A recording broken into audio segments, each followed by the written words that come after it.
Hello there. I am so glad that you're with me tonight because I am excited. Paranormal experience is often about, ghosts, hauntings, the weird stuff I find when I travel, that kind of thing. But tonight, I'm really pumped because it's a Bigfoot show, a cryptid show, and I love cryptids. I have yet to find one, but I have watched friends who did, and I have been with somebody who was looking, and he said that we found something. I was too busy getting to the truck. So there's that. So, but anyway, this is going to be amazing. And, I'm really pretty into this because this is Gerald Denton. He is from Tennessee, so he sounds like me.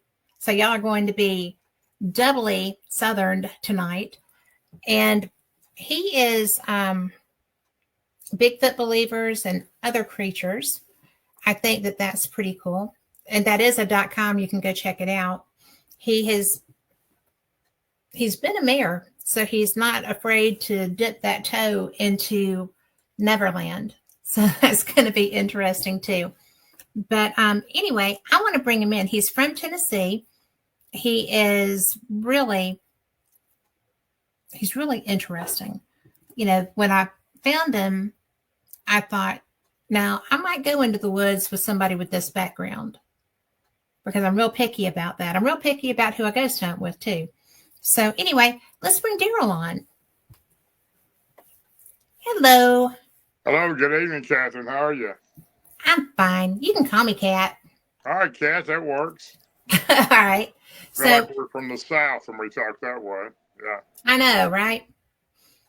Could it be that we are? Yeah, I appreciate you having me on. Thank you. Well, I appreciate you coming on because after talking to you, I'm surprised that you're not head down on your desk. You have been a busy man this week. I really stay pretty busy. I've been real blessed in my life to be have people that like to hear what I do and hear what I've done and talk about my experiences and my encounters. And I've done a lot of shows over the last 10, 15 years. So, I always feel honored for anyone to ask me, and I will try to always respond and be on someone's show, even if they're newer to the great one person that everybody knows. Either way, I'm trying to intimidate and be myself around them and tell them my experiences. Well, people like you are what keep the interest in these fields alive, because no matter what we do, I'm primarily a ghost hunter. I travel internationally to do that. I'm really fortunate with the things and places that I get to see and do.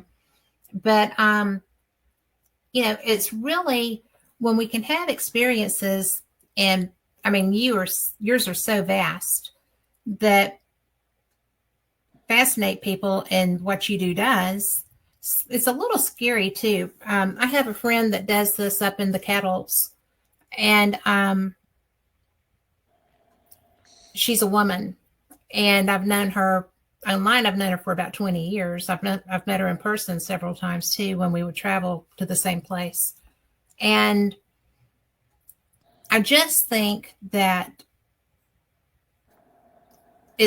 to me, that's more frightening than ghosts because they're fast, they're strong, they can be big or small, and you find all kinds of things, not just, like Harry and the Hendersons kind of Bigfoot.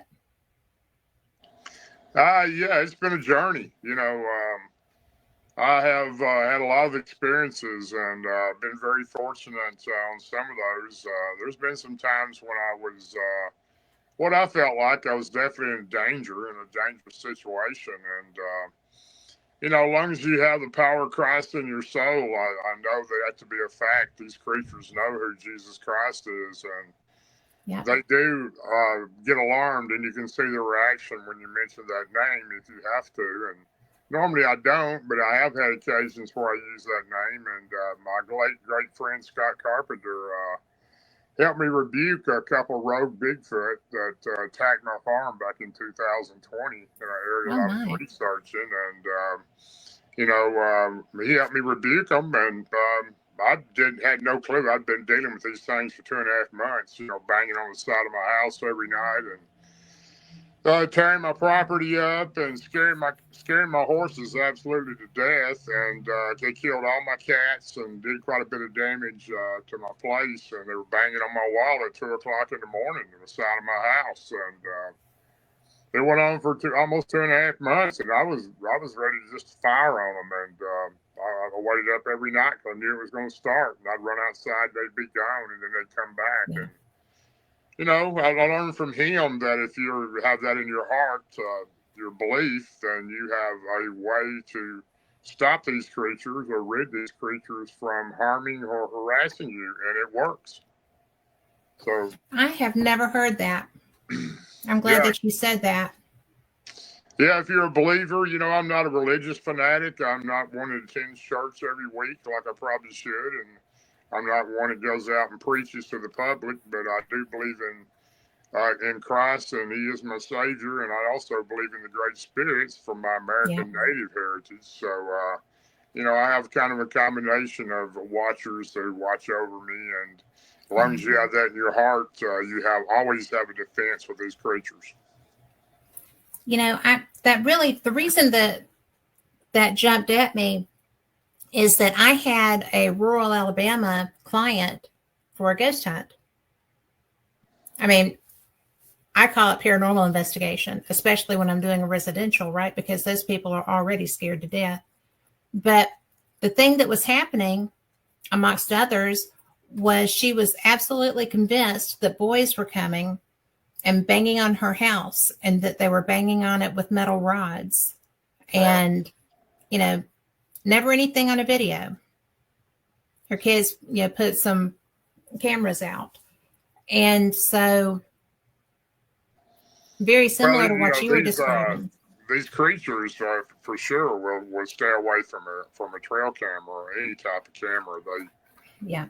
They don't like them, and if they see one, they're going to stay away from it. And if they can, they're going to twist it off the tree or whatever you got it Yeah. mounted to.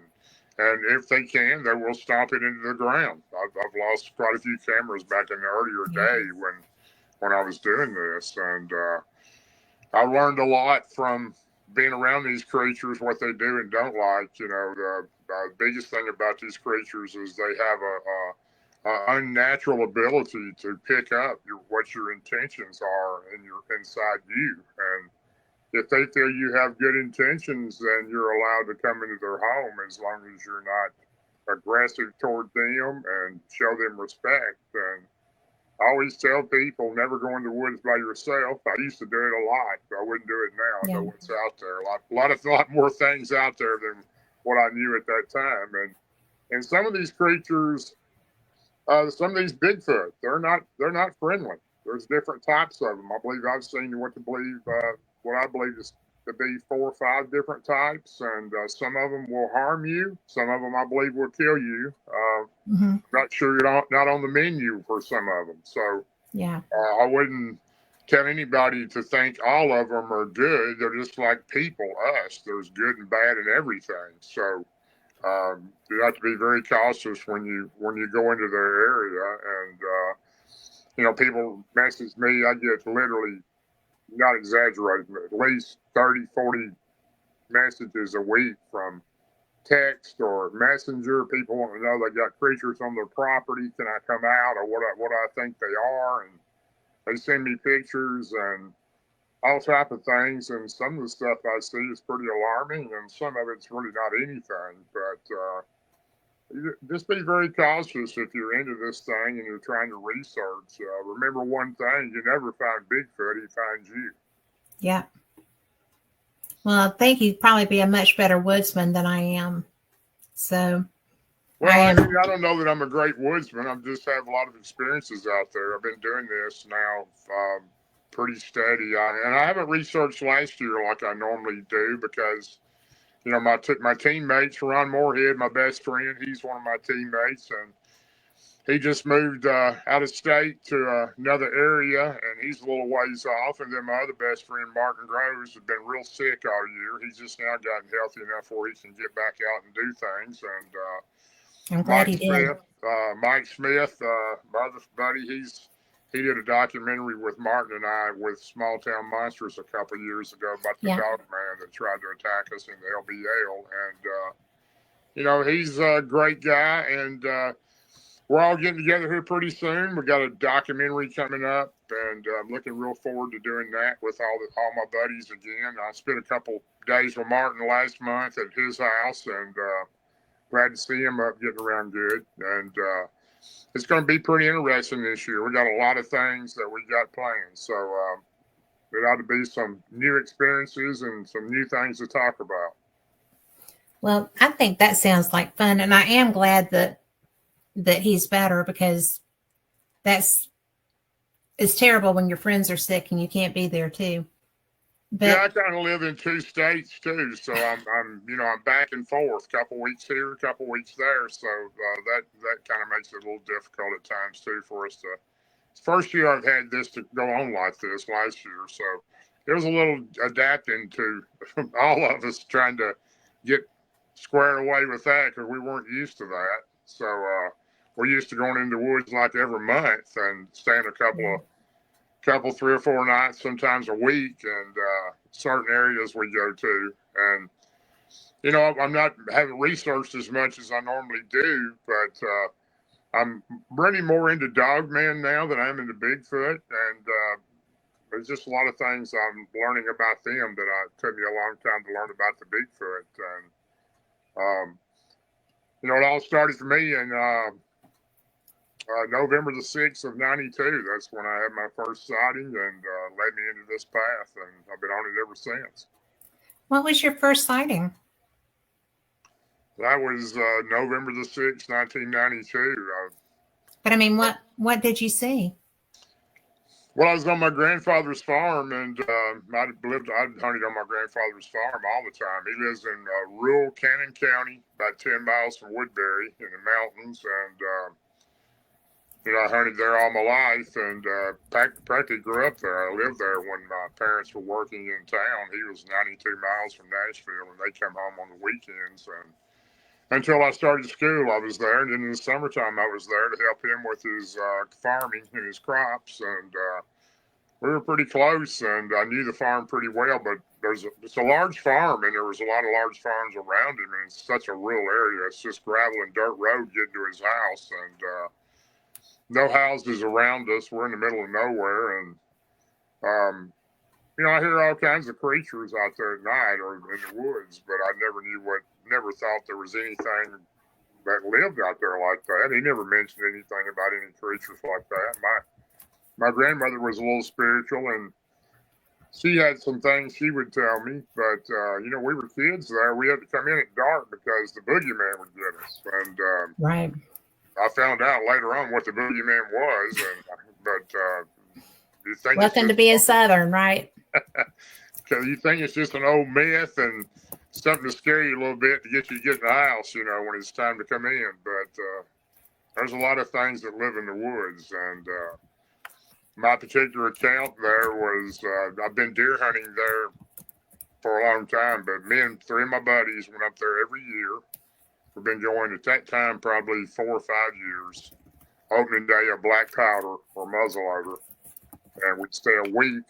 I'd pull my camper up there with my truck and park it next to my grandfather's barn, and we'd hook it up with electricity. And a couple of them would follow along in the truck and pull our 4-wheelers. We all had one, and we'd set up camp, and we'd be there from opening day was on a Monday, and we'd get there on Sunday, and we'd go out and scout our area out for the next morning, and we would hunt for the next Sunday. Then we would head home. We'd be there 8 days. I've been hunting there, never seen anything. We all got deer every year. It was a real good area to hunt. Nobody was around. Nobody hunted around there. Just a lot of farmers, but they were a mile or 2 away from my granddad.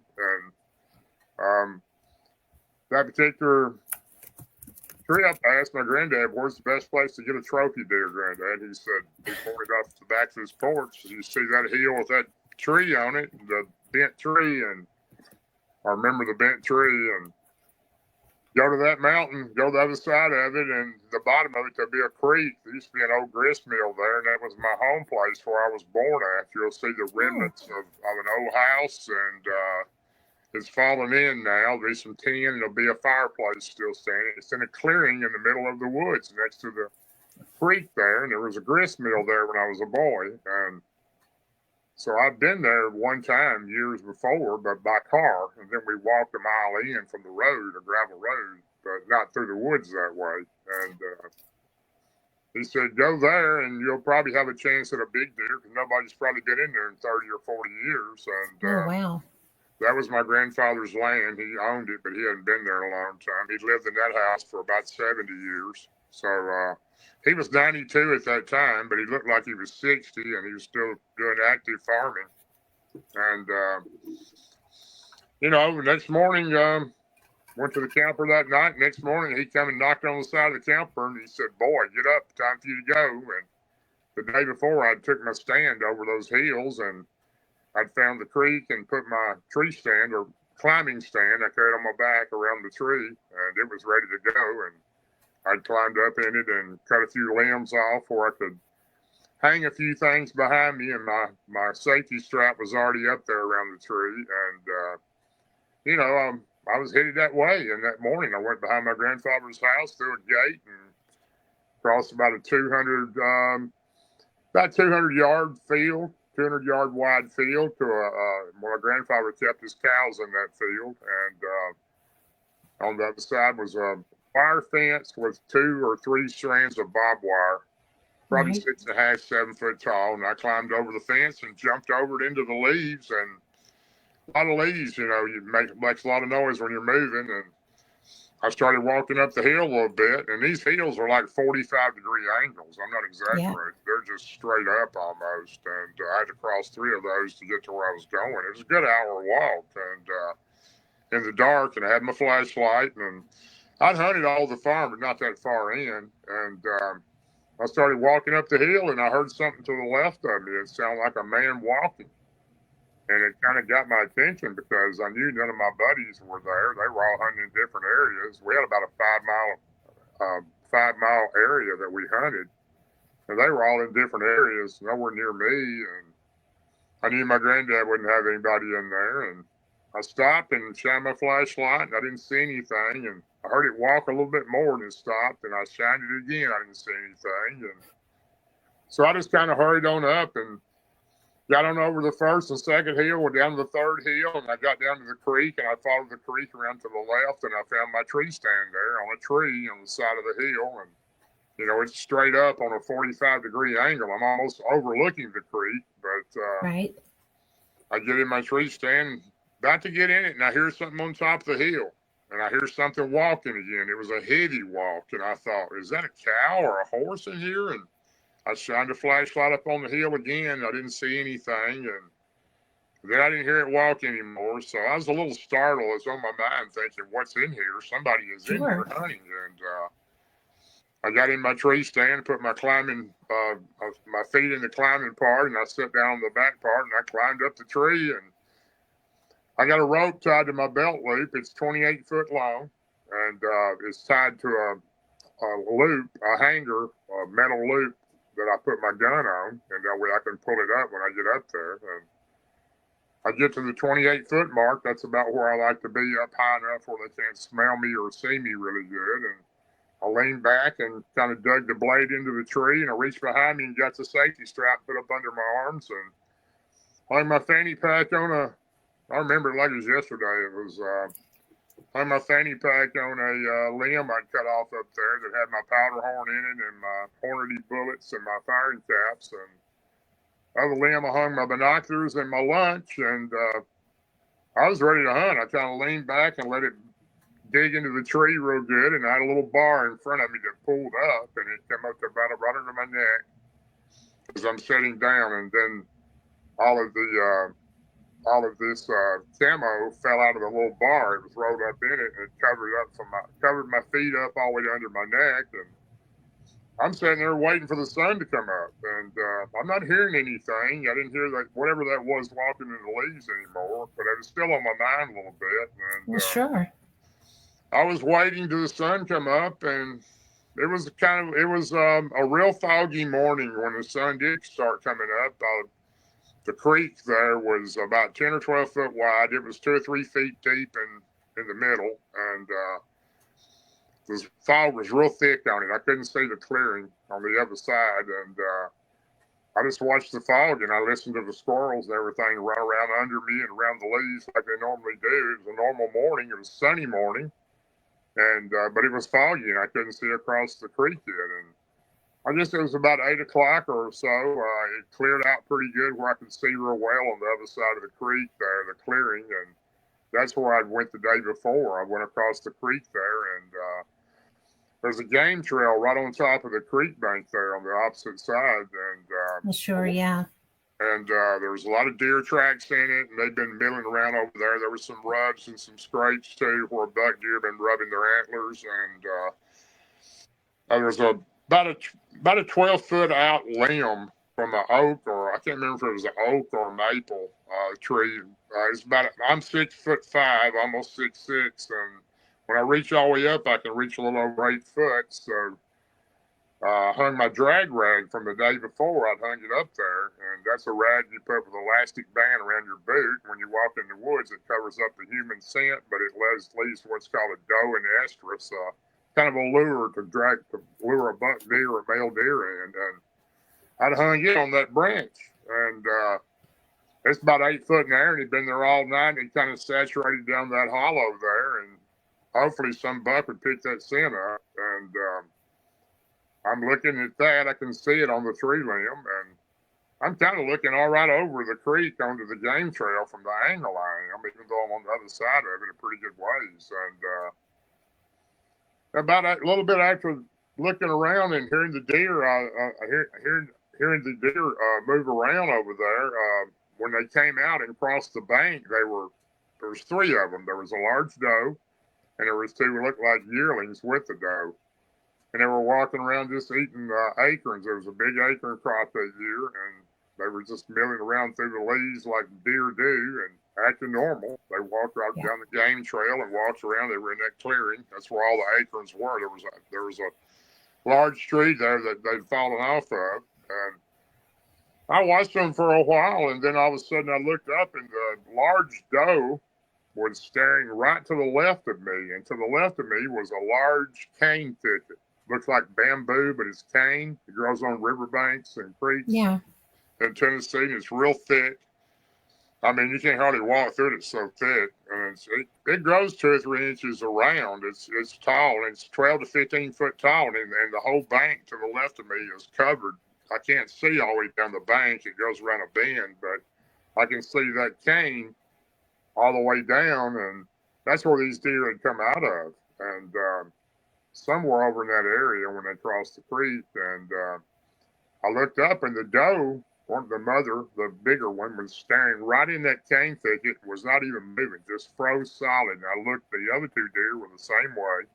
They were just doing what she doing. They were staring right in it, and I thought, here comes a big buck. It's about to come out of this thicket right here, and this tall, thick cane, and she just kept staring, and I thought, she's really checking out something. And then she raised up her right front hoof and went 3 times on the ground with it, with her leg and her hoof, like she was trying to get something to move in there. And I've never seen a deer do that. But and she was just frozen, just looking straight in there, and her ears were just barely moving a few times, and she was really listening. And the other 2 younger deer behind her were doing the same thing. And then all of a sudden, she raises her nose up real high, and she blows sound like someone sneezes, except it's a lot louder. Yeah. Real loud down that hollow, and sounded even louder in an echo in that hollow. But and then she's just standing there looking again, and then all of a sudden she turns and she runs right in front of me. I'm looking right over on her, running right down the game trail, right in front of me. She's running as fast as she can. The other 2 deer behind her. And I watch them run off to the right into the hardwoods until they run out of sight. And I'm thinking, wow, I've never seen a deer do that before, unless somebody had spooked it or shot at it or something. I'm thinking, well, this must be one huge deer in there, one big buck. And I'm looking over around the cane thicket and I don't see anything or hear anything. Then all of a sudden I start seeing the top of the cane moving. Something was coming through the middle of it. And it was pretty thick in there. I don't think a human could even walk through it, but I didn't think they could. And it was thick. You could hear it popping and snapping in there, but this cane was moving the tops of it, a big area of it. It was moving from the back to the front as something was walking to the front. Well, I'm all excited. This must be the biggest buck that I've ever heard of here because this thing is coming through this cane thicket. It's huge. And, I'm waiting. I reached down and I had my gun laid between my legs against that little bar that the camo fell out of. And I pulled the trigger back and I heard it click. And I was ready for it to walk out and I was going to have a shot. And about that time, the cane quit moving and I couldn't see what was there because it was around a little bend. And then all of a sudden, I seen it. It stepped out. And I don't know what, I've never seen anything like that. I thought, what in the world is this thing? And I just kept looking at it. I said, is that a man? And I kept looking at it because it was kind of human-like from the side, but I couldn't see it that good at that time. And it takes one step, leaps the entire creek, lands on the other side, lands on the game trail. It walks slowly down the game trail, walks right down to where I'm looking at, stops right on the game trail, turns around and looks right at me. It knew exactly. Oh, my word. It knew exactly where I was at. And I knew then that's what I'd heard that morning. And this thing is so mad. It had the most evil, angry look. I've never seen anything to this day that was as mean and ugly as this thing was. And it had an expression on its face like it wanted to kill me. And it was looking at me and showing me its teeth. It just kept gritting them and showing them to me. And I'm only about 70 feet from this thing, and I can see it really good. And and it's just looking at me, and it's getting madder and madder. And I'm thinking the whole time, this thing's fixing to come across this creek, and it's going to pull me out of this tree. That's what I would be thinking. And at that point, I think, do I shoot this thing? If I hit it and it doesn't kill it, it's going to make it mad, and it's really coming after me. And I only got one shot because I'm not going to have time to reload. And I'm trying to make a decision on what to do. At the same time, I'm doing the best I can just to trying to breathe. I was just frozen. I can understand that. I couldn't even hardly breathe. This thing was really mad at me, and it was growling. Then when it got to growling, oh man, it started growling too. Oh, it was really growling, yeah. And then it all of a sudden stopped growling. It walks about 5 foot over. It reaches up and it grabs that drag rag I hung in that tree, and it's about the height of its head, and it just barely pulls it and sniffs of it, and then it just rips the whole tree limb out of the tree. It throws the tree limb on the ground. It's not a massive tree limb. It's probably 2 or 3 inches round at the base where it goes into the tree, but it still takes a lot of power to pull a tree limb out. And I know I couldn't do it, and I'm pretty strong. But then it walks right back to where it was at, and it looks at me, and it's showing me its teeth, and it's growling again. I thought, well, this is it. This thing's coming across the creek. And I was trying to make my mind up where to run, where to jump and run. Well, I really didn't know what to do. And running is just making you pray, man. And I remember, I had one of those old Iron Man watches on, and when I went into the woods, I'd push the button to see what time a deer came out, and that way I would kind of have an idea of when to come. And that little alarm went off, and it kind of even shocked me more when that thing went off. And that creature's staring at me, and it's really mad. And then all of a sudden, it lets out this unbelievable scream, like yell, like a cross between a scream and a yell. And it went on it seemed like 5 minutes, but it was probably 15 or 20 seconds. But it was so loud, it echoed all down that hollow. And I thought, well, this is it. It's coming across here now for sure, because it's done screamed. Yeah. It's coming to get me. So I've got my hand on my gun. I'm going to get one shot on this thing before it comes and gets me. And then all of a sudden, for no reason at all, it just turns and it starts walking. And turned and looked back at me one time with a real mean look on its face, and it just kept walking. And I watched it walk straight ahead into the hardwoods, and it was just about gone out of sight. And I wasn't going to take 15 or 20 minutes to climb down that tree stand. I lowered that bar, and I jumped 28 foot out of the top of that tree stand. And I landed in the leaves, and I slid all the way down into the creek with my gun above my head. And water was about waist deep, and I jumped up and I took off running the same way I'd come in there, and I was running as fast as I could. And Wow. those hills are so steep, I got about halfway up that first hill. I just couldn't go any further. I had to stop and take a breath because I just couldn't catch my breath. And time I got to the top of the first hill, going down was a little better, and I was running as fast as I could. Now, these hills are like 100 yards tall, and they're straight up almost. And even in good shape, my younger days, it'd be hard to do those hills. And going down the other side of the hill, the second hill, I'm running as fast as I can, and I get down it, and I'm going up to the next hill, and I look back on the hill. I'm looking back the whole time to make sure this thing's not coming. Yeah, sure. And there it stood on top of the hill, next to a tree. It was watching me. The one you just come down? The one I just come down, and I realized, oh my God, it's fixing to run me down and catch me. So it just kicked in my adrenaline, and I went over that hill, and it went down I was going down the last hill, and there's that barbed wire fence I had to stop and climb over. Well, I wasn't stopping. I jumped it.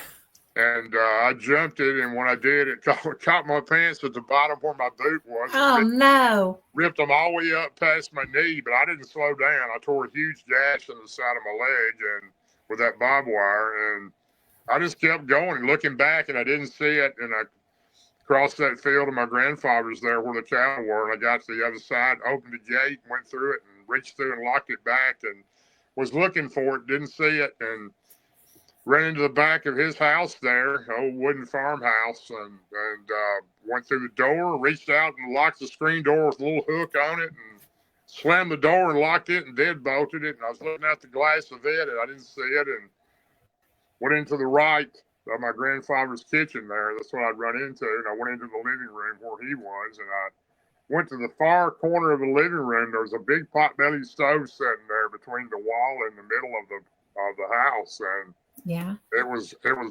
burning wood in it. It was hot in there, and I just sat down in the corner over there. I couldn't breathe. I couldn't even talk. I was so out of breath. I couldn't even talk. And my granddad was just looking at me. He was sitting there to the left of me in his rocking chair, and he goes, "Boy, what's wrong with you?" My granddad we were super close. I mean, really close. I was practically his son, basically. I knew him so well, but he always called me boy. He never called me by my name. And he said, "Boy, what's wrong with you?" And I couldn't talk. You couldn't breathe. I was still trying to get my breath. And he said, "You look like you've seen a ghost." And I remember I got up from there after I got my breath. I went into the kitchen. I got me a glass of water and started drinking it. And I came in and I sat down on the couch right next to him. And I was getting my breath a little better. And he goes, "What's wrong with you?" And I said, "I seen a monster in the woods." He said, "A monster?" He said, "There ain't no monsters in these woods." And I said, "Yeah, there are monsters in these woods. I just seen one." He said, "What did it look like?" And I told him. He goes, "Oh, you seen a wood booger." I said, "I've lived here.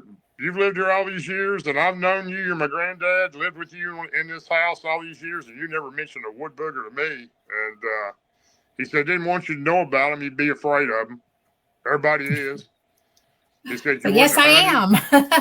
You wouldn't have hunted, you wouldn't have fished, and you wouldn't have camped out in the woods, and you wouldn't have camped out in the barn and do all the stuff you've done growing up. And he says, "Yeah, they around here. I've seen 4 of them in my lifetime real well. I'll be working in the field, want to be standing right there on the fence post just watching me work." And he said, "Them sounds you used to ask me about when we're sitting on the front porch at night?" We used to sit on, my granddad always sat on the front porch at night, and I'd hear these crazy noises in the woods, long yells, and sound like somebody yelling and screaming. And I used to say, "Granddad, what is all that noise?" He said, "Oh, it's one of them old catamites."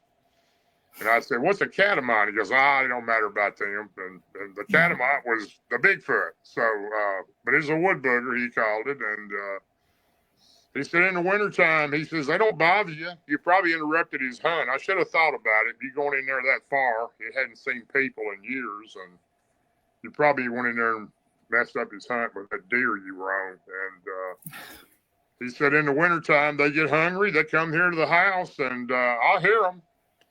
And they'll go to the chicken coop, and he had a huge chicken coop made out of actual logs that he had cut trees down with. And there's probably 100 chickens in there, and because he sold eggs, that's what he did, and chickens. And he said they'll take 3 or 4 chickens when they're hungry, and they'll leave me a little pile of rocks and sticks right outside the door like they're paying for it. And I said, well, I don't know why you never told me about them. I said, I'll tell you one thing. They're definitely a monster. And he says, yeah, they're a wood booger, and they'll chase you down sometimes, but as long as you're in their territory, they're very territorial. And that was my first experience. I had nightmares for months. And, I bet you did. Good heavens. I mean, seriously. Yeah, one of my buddies came in a little bit later. I stayed here with my granddad. They all came in on 4-wheelers. I heard them pull up, and one of them had got a deer, and he had it hung in a tree out there. They were skinning it out. And I walked out there, nervous wreck still, and started talking to him. And they said, "You do any good, Big D?" Everybody calls me Big D. "You do any good, Big D?" "No, I didn't do any good." "And you see anything?" I said, "Yeah, I seen something in the woods, but don't really know what it was. Some kind of creature." "A creature?"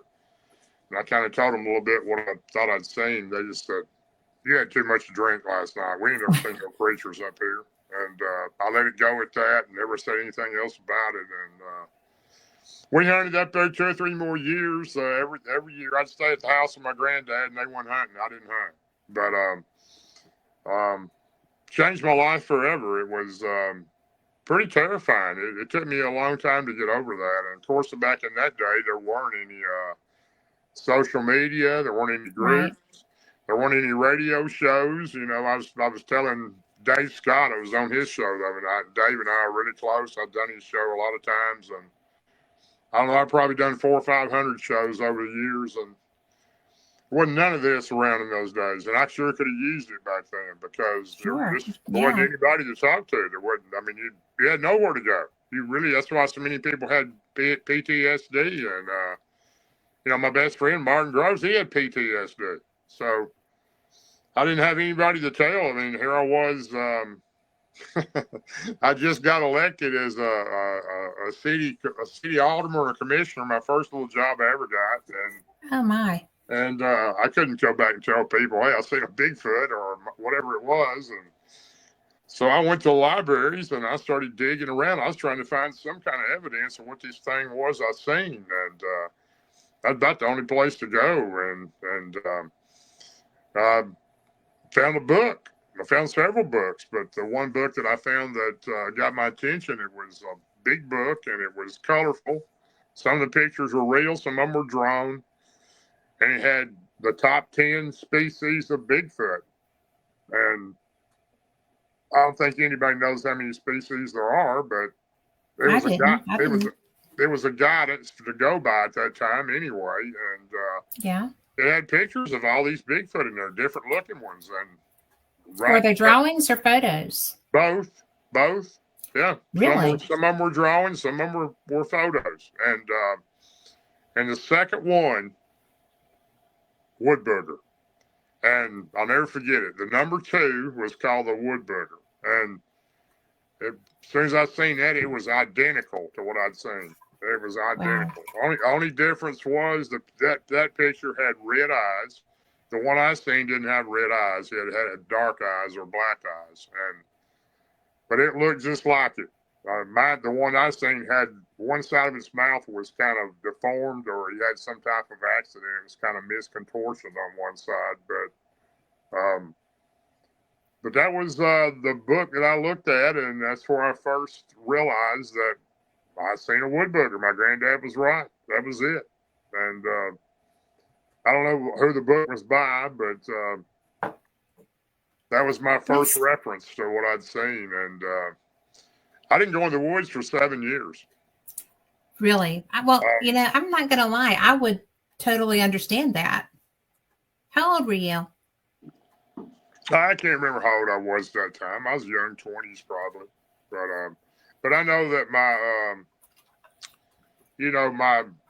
I never have been scared of anything, and I don't know if that's good or bad, but I really haven't, and I mean I just don't get scared easy. But that thing there done something to me that nothing had ever done,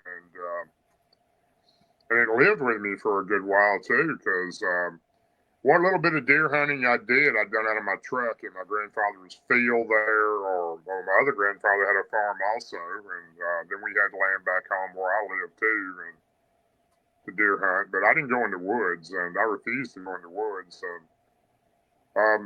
took a long time to get over that, and it was I never did get over it, and I never would have gotten over it if I hadn't had my second encounter. That's really what changed me, completely changed me, and if I hadn't had that, I don't think I'd be the same person today, because it was only about I had that in November of '92. Martin had his dogman encounter.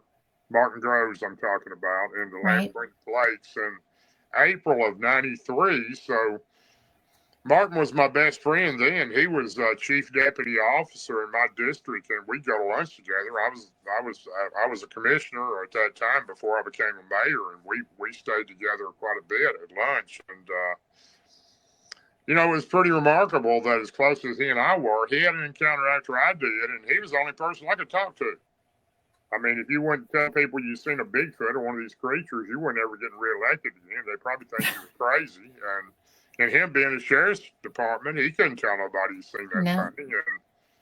But him and Harry went through a lot more than I did. They were really traumatized. Martin had PTSD for years. He didn't tell his story until 2022.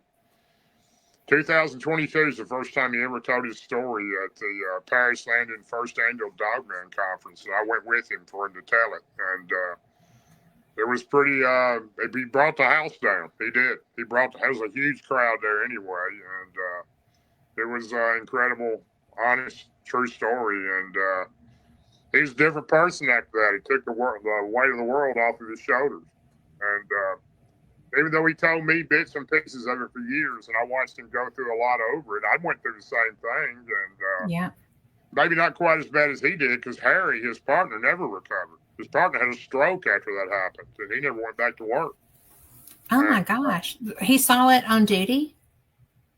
He didn't. He didn't come back to work when they were officers at the county, and but were they on duty when they saw it? Oh no, they were turkey hunting when they saw it. They were on. They took 4 days off to go to the LBL to go turkey hunting, but they had to go back to work. And Martin went back to work, but Harry didn't come back to work, and he was sick. And a few days after that, he was supposed to be back. He had a stroke, and he was a younger man. He wasn't old, and he never came back. Never came back. Oh my gosh! So it done a lot to those guys. And I knew Martin well, and I could read it on his face. He had the weight of his shoulders on him. It was terrifying. He had 2 dogman creatures that tried to kill him and Harry, and then 2 Bigfoot tried to keep him from leaving. So they were working as tag teams?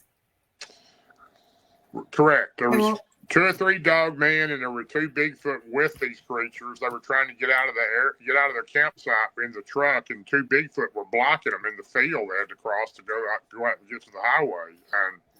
But they were working as teams. Correct. Yeah. I mean, I'm not sure that's crazy. They could have possibly been Gugway. I mean, I'm not sure they were Bigfoot, and Martin don't know for sure, but he knew they were Bigfoot-looking creatures. Right. Which a Gugway looks like a Bigfoot, except they have a little snout and pointed ears and double row of teeth, and they're more known to be aggressive like that, and they are in the LBL.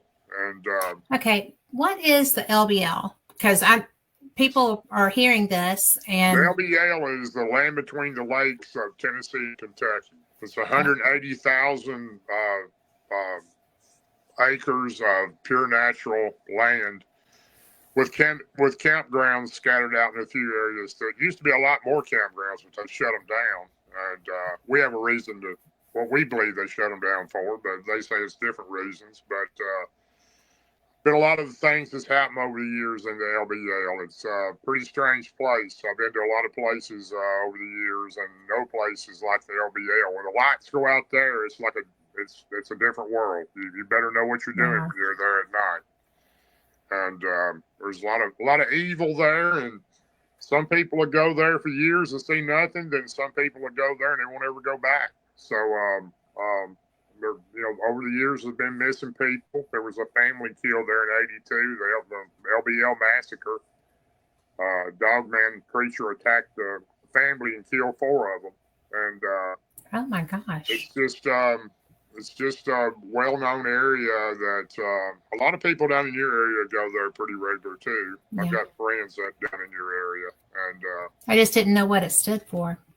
yeah, Land Between the Lakes. It's not run by the National Park Service. It's run by the National Forestry Service. It's mainly a place to fish and hunt, but they do have some campgrounds scattered out through it. A lot of cemeteries because it was it was people's land at one time. It was the land between the rivers, between 2 rivers, and when they combined the Cumberland River of Tennessee and the Tennessee River together, they formed Kentucky Lake with a dam to bring power to that area. And a lot of the people didn't want to leave, so they took their land and flooded their land while they were sitting on it. So there's a lot of dark and bloody feeling from that area too over people's land that were taken from them. So well, that happened in our area too. It happened a lot of. Although they don't talk about that much. Yeah. Yeah, but it's really crazy because you wouldn't think that your government could do that. Your government can do whatever they want to. They do whatever's best for them. I can tell you that. Yeah. Well, you've been government, so. Yeah, it's. I'm glad that I'm not in it anymore. I've had my fill of it, but I enjoyed the time I did spend there. So I wouldn't want to do it anymore, though. Those days have gone by me. Been plenty of night when I pulled over on the side of the road coming home from a county or a city meeting and just cried for about 10 minutes. So it's a tough business, you want to please everybody, but you can't, and that's difficult for me because I'm one of those kind of people that don't like to hurt anybody and like to be treated the same as I'd want to be treated. So exactly. It's a difficult position to be in when you get put up in front of one of those, but you got to do what's best for the job you work for. So I chose not to do it any longer. So anyway, that's what it is. But that was my first encounter, and it was life changing. It definitely changed my life. Well, it interests me because if that were my first encounter, I would have done everything I could for it to be my last encounter. And I have seen scat and stuff, but I've never had a personal encounter. And it was great big scat. I mean, it is what it is. But hi, Melinda. But it's really one of those things that I can't believe that you still seek this. I mean, to me, that's fascinating. It's pretty much like I said a minute ago. My grandmother told me a long time ago that I had a special gift, and my grandmother on my dad's side was Lakota Sioux Indian, and she was very spiritual, and I learned a lot from her with the spirit world, and that wasn't the grandparents that I lived with. That was on my dad's side. My mom's parents is who I lived with, and but I do believe that has something to do with me being where I'm at today. And I do know that I have a special way with these creatures, and I've developed that over the years. And I can feel them when they're around. And I can be driving down the road, and I'll go through an area, and I'll just slow down. I feel them. They've been right in here. I know that sounds crazy, but I really can. And I don't think it sounds crazy. I think it's the physical side of a gift. Well, like I said, recognizing it. Maybe so. And, Martin has the same thing. Martin Groves has the same thing with Dogman. He feels them. And they kind of like, I truly believe these things mark you somehow. And I don't know how they do it, but they do. And I think they have the ability to let you know they're there. They have the ability to allow you to know they're there. And they Yeah. all also have the ability to follow you home when they want to. So um, I think that that's just part of their nature. And the first thing you don't ever want to do with them that I've learned over the years, and I've sat in areas where they were screaming, yelling, and hollering. And if it had been me in '92, I would have got up and ran. But now I just sit there and let it go. I deal with it. It doesn't frighten me like it did. And if they play on your fear. So Yes. if you let them know you're scared and you show fear, they're going to make it worse on you, and they will do that. They enjoy doing that for some reason. Now, my second encounter changed me completely. I would, like I said, I never wanted to be doing what I'm doing now, and I wouldn't have been. My second encounter was 7 years later on the Oh, Cumberland wow. River. That long? Yeah, it was 7 years later. I've never been back to the spot where that happened to me at in '92. I guess my stand's still there. I don't know, but Can always buy another one. never been So, back there. I don't know. My granddad's passed away now. That land's all sold, so somebody could have went in there and got it or whatever. But who knows what happened to it? But my second encounter was in 1999, and I wasn't hunting. I wasn't going in the woods. I was in the woods, but I was going to a place that I'd fished at most for quite a few years. Two of my buddies, Dwayne and Donnie, took me to this spot. It's right down past an old water treatment like plant or sewage plant or something, and he had some family member or cousin or somebody that worked there. And back in that day, you'd drive through a gate in the front. And you would drive around the back of the building and park in a fenced-in area. And it was remote out in the country between Nashville and Cheatham County. And, it's pretty remote out there. And I'd yeah. fish there a bunch of times. You park your car or your truck there and you go through this gate and you walk down this game trail back behind this plant on the Cumberland River, on the banks of it. And you walk back there about 200 yards. It's just a game trail you're walking on. You can see deer tracks and everything in it. And walk all the way back, and there's a spot there that has a creek coming out, and it runs into the river. And then there's a big sandbar on the side of that creek that goes out in the river. You can walk out on the sandbar to about the middle of the river and reel your fish in when you catch them. But it was a great place to fish. I'd never seen anybody fishing back there except us, me and those two guys. And I brought my dad back there one time before. And but I was fishing. It was February or March of '99, and I wanted to go fishing at a good spot. And I knew for years ago that we caught a lot of what we call crappie there. Oh, yeah. And it's a real good spot in the river. The water's pretty clear right there, and it's pretty clean, and it's pretty good, pretty deep, 15, 20 foot deep. And I got my gear, and I went back there to go fishing that day. And I carried a big bucket of styrofoam bucket of minnows and 4 or 5 dozen of them, and went down and I carried a 5-gallon bucket that I sat on, and I carried my gear in it, and leaned against the tree and sat on the bucket, and I got all my poles out in front of me. And when you catch a fish, you walk down on that sandbar to reel it in, because if you don't, you reel it on the bank, you'll catch it in all the tree limbs and the roots hanging out of the side of the bank. And I caught a couple of fish, and I came back up to sit down on my bucket and reached over to get my minnow bucket. My minnow bucket was gone. And I've never seen anybody back there. It's real remote, rural. I've seen animals back there, but not people. And just me and my 2 buddies. It's been quite a while since they've been back there. And I looked around for my bucket, couldn't find it anywhere, couldn't figure out what happened to my minnow bucket. That's strange. You just don't take off by itself, and it's kind of a cool time of year. It's February or March. It was in the mid 30s that day. And oh, wow. I couldn't find it.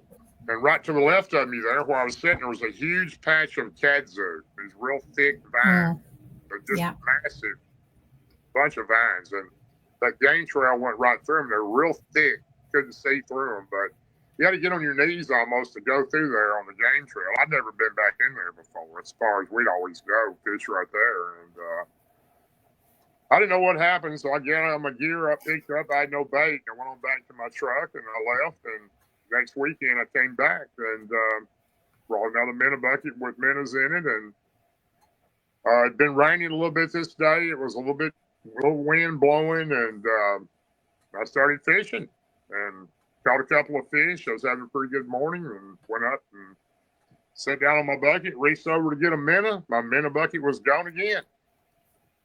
So I'm starting to think, well, somebody's playing some kind of joke here, because you don't lose 2 minnow buckets 2 weeks in a row, especially a styrofoam minnow bucket that floats in the river. It won't sink. You'd still see it going.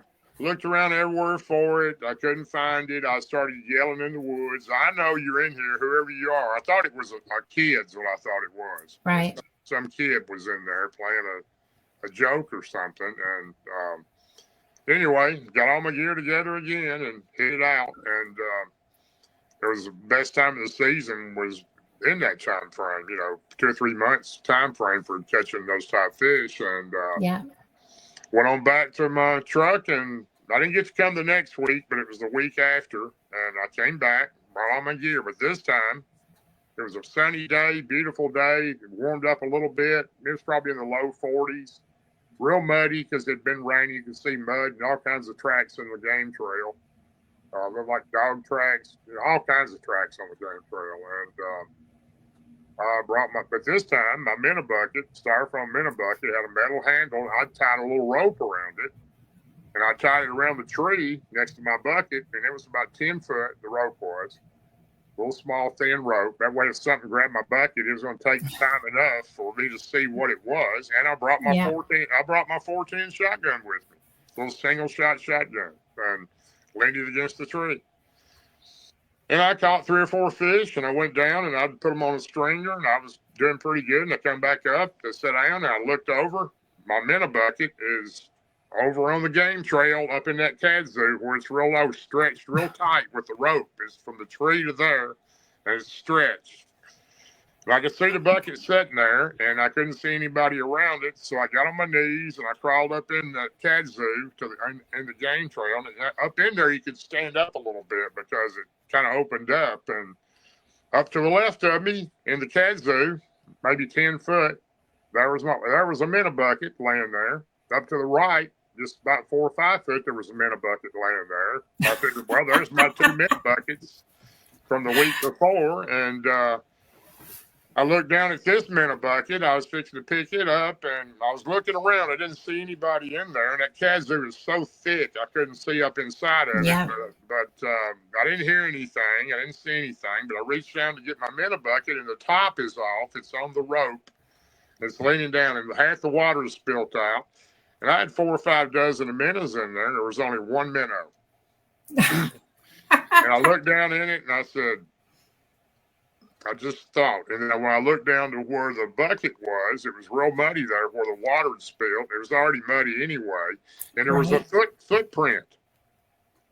And the footprint was not a massive print. It looked like maybe, 10 or 11 inch track. It wasn't huge. It wasn't little, but it wasn't huge. And I thought, okay, some kid's in here taking my minnow bucket.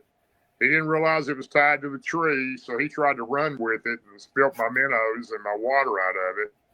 So I take my bucket and the other 2 buckets, go sit back down next to the tree, and I just act like I'm fishing.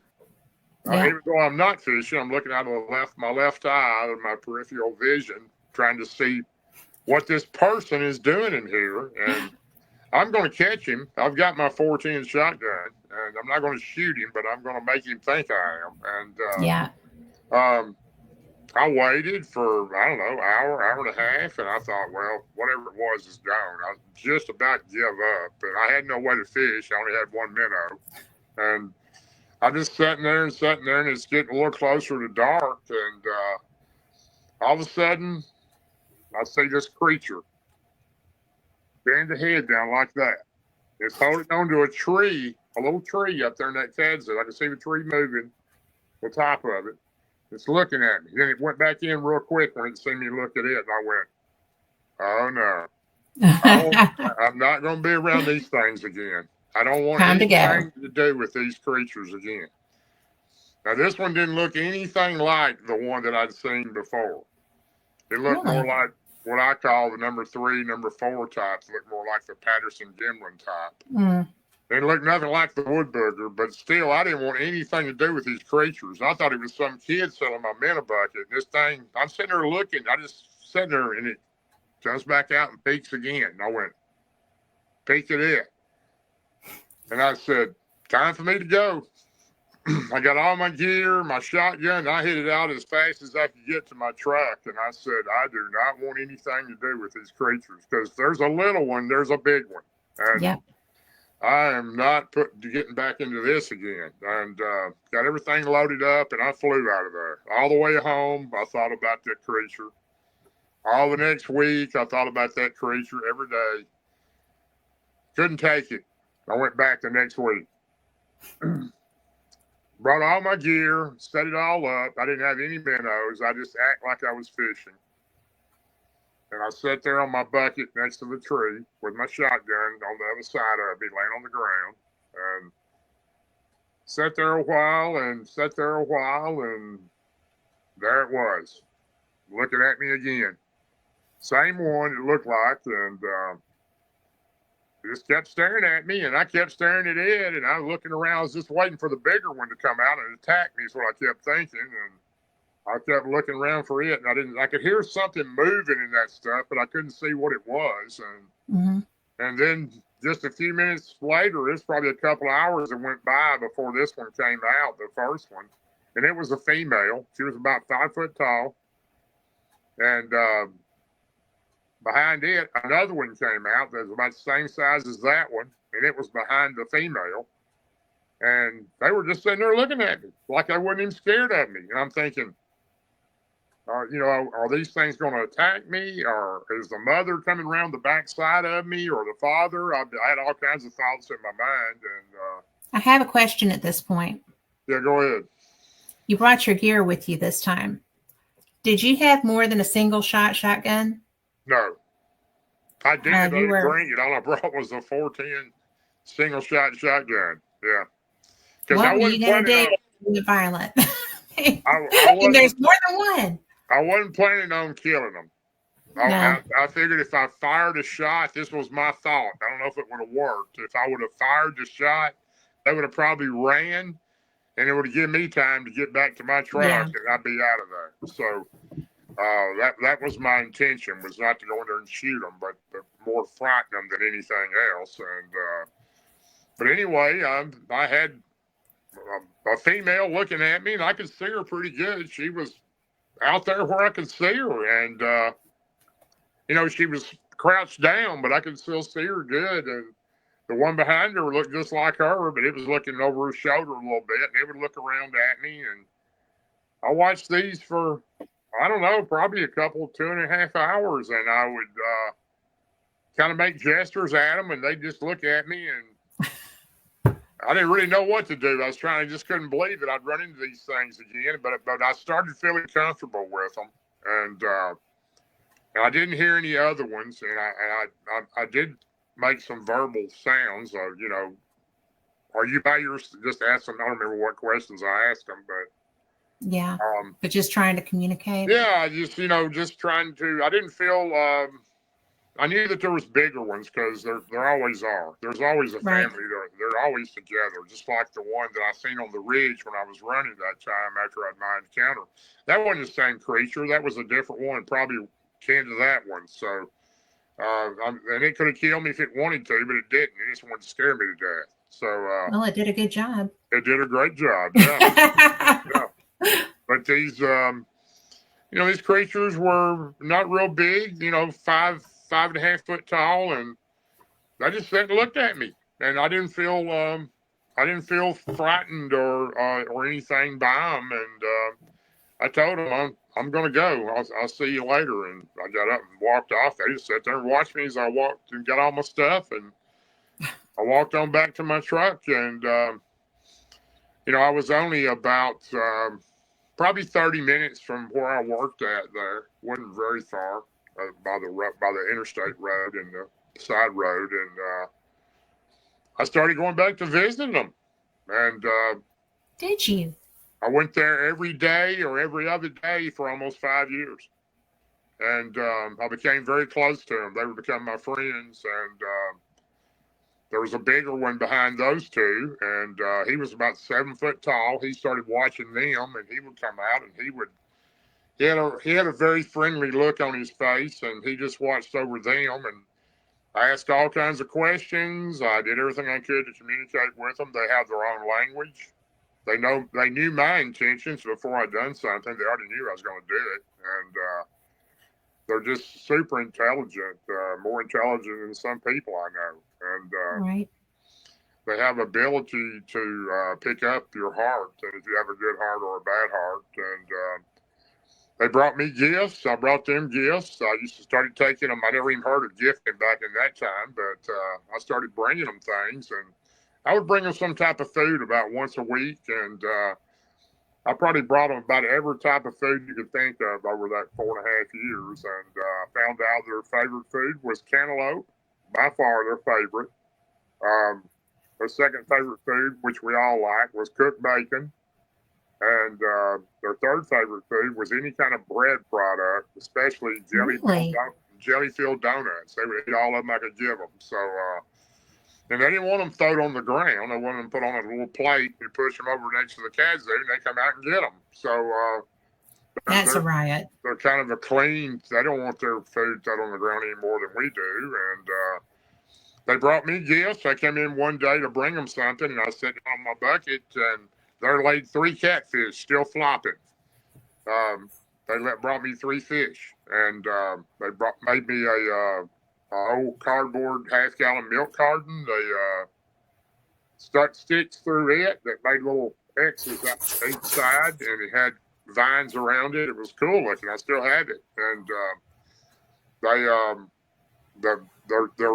their marker of their family of what they're called is an X. They have large X's. They had huge X's right there in the woods with yew trees broken at the bottom that formed X's, and then they had them land on the trail too, the X. That was their family marker, and I learned a lot of things from them, and I camped out with them, spent the night with them.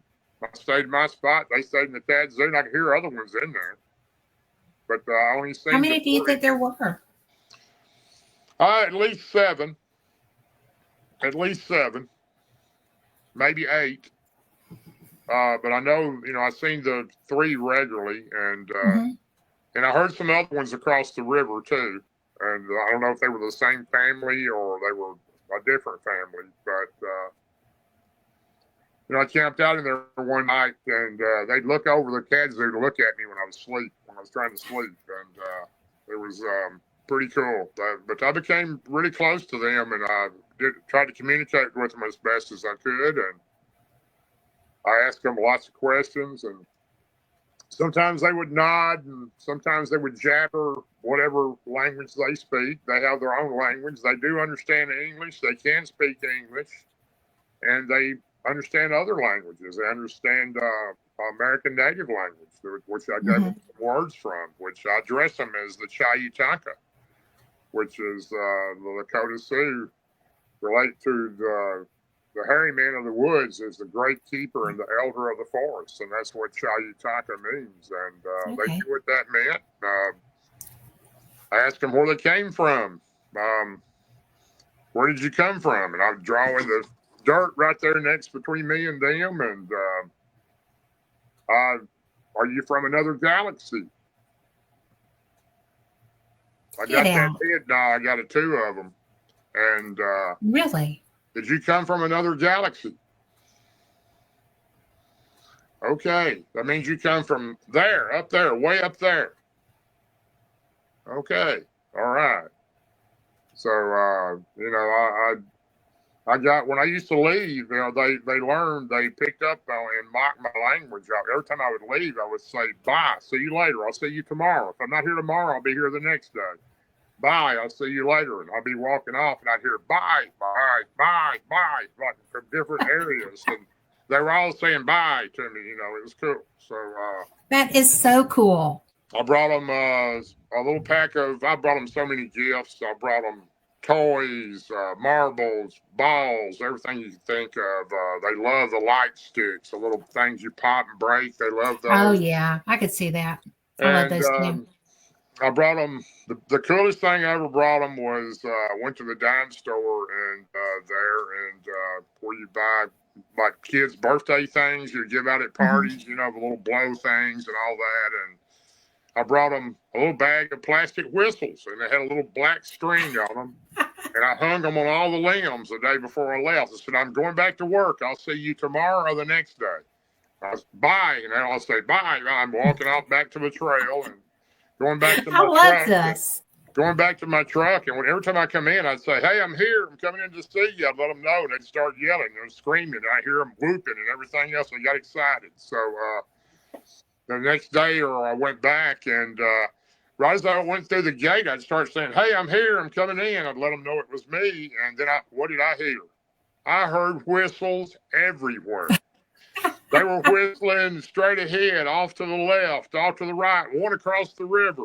And these things are intelligent. I mean, Hmm. nobody taught them how to blow a whistle. Yeah, Um, I that's remember, pretty amazing. but I learned a whole lot from them, and they really became my friends. I was very close to them, and the coolest thing that ever happened. Can't think of anything any better that could ever happen to me.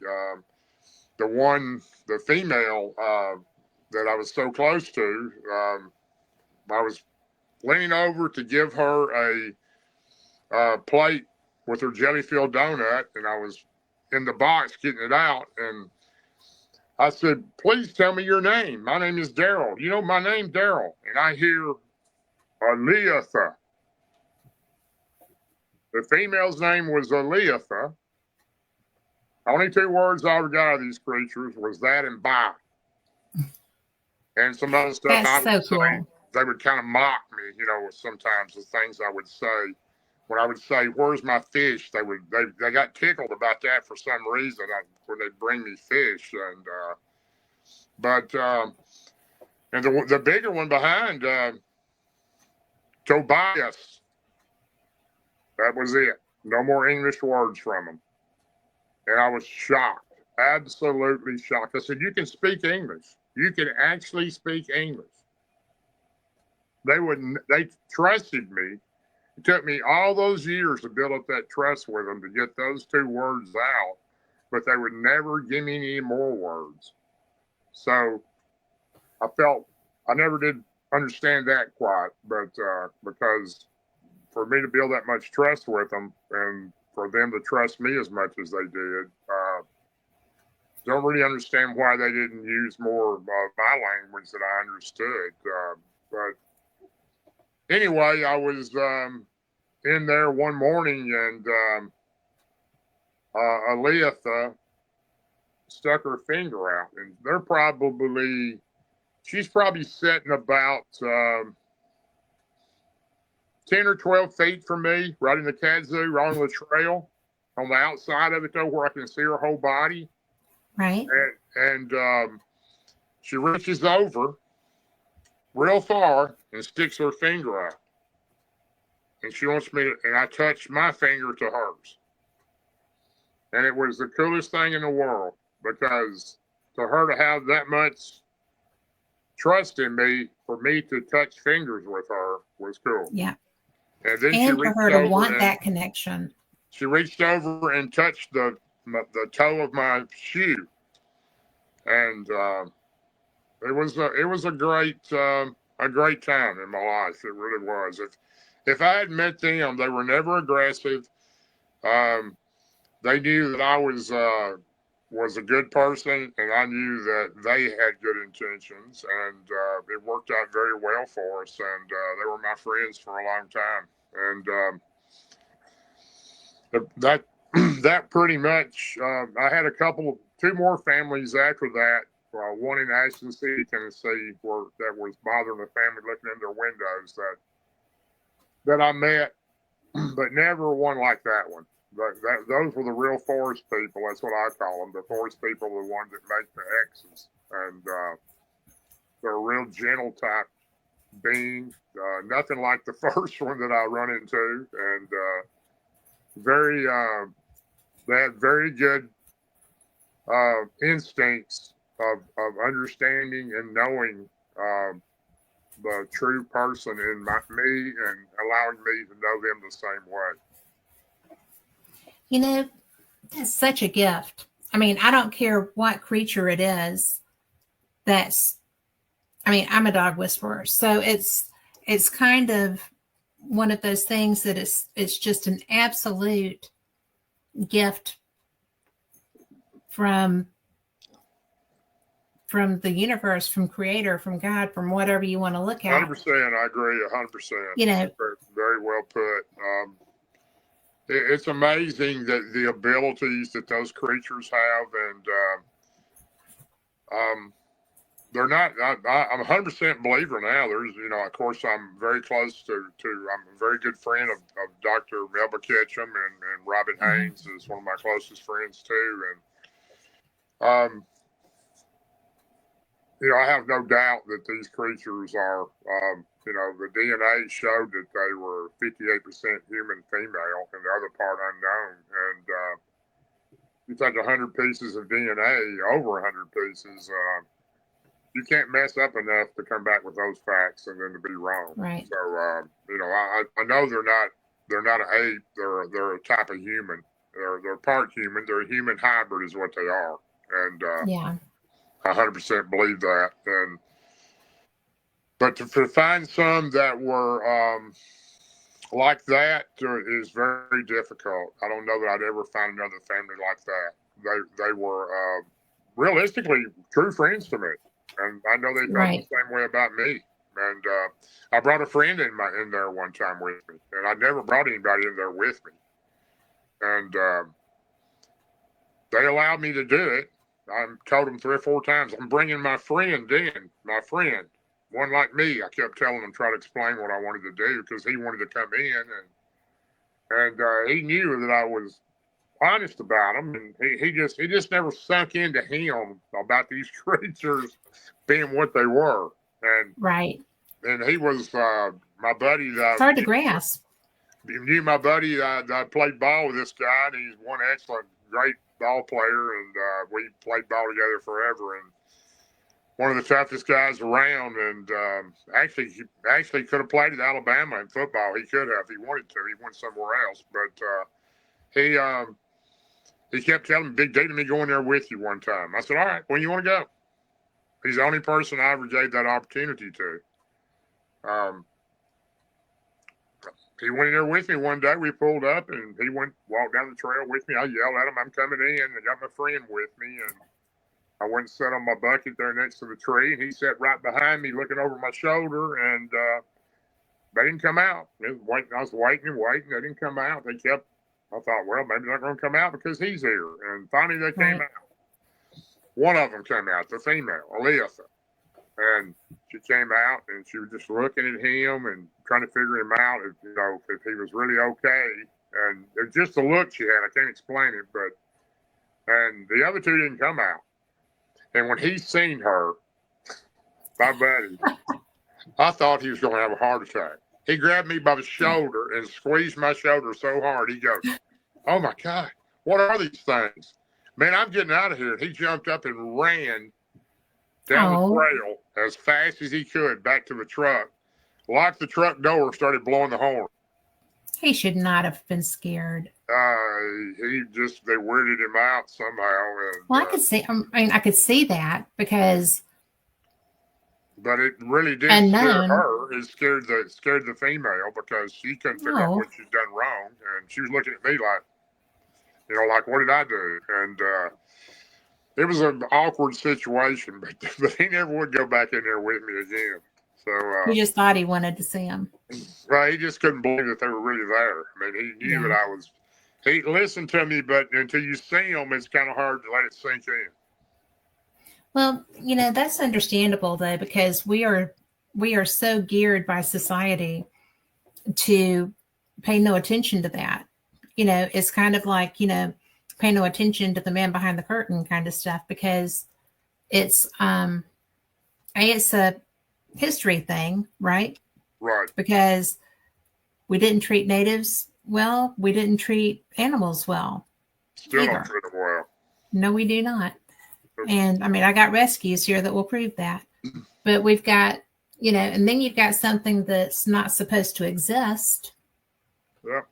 And then, boo, here we are. I think that's your story just absolutely fascinates me, because I know people who are, who do what you do, but don't have those relationships because, like I said, That was a up north. super rare opportunity in my lifetime. If I could Absolutely. find another relationship like that, I'd be out there tomorrow morning, because Yeah.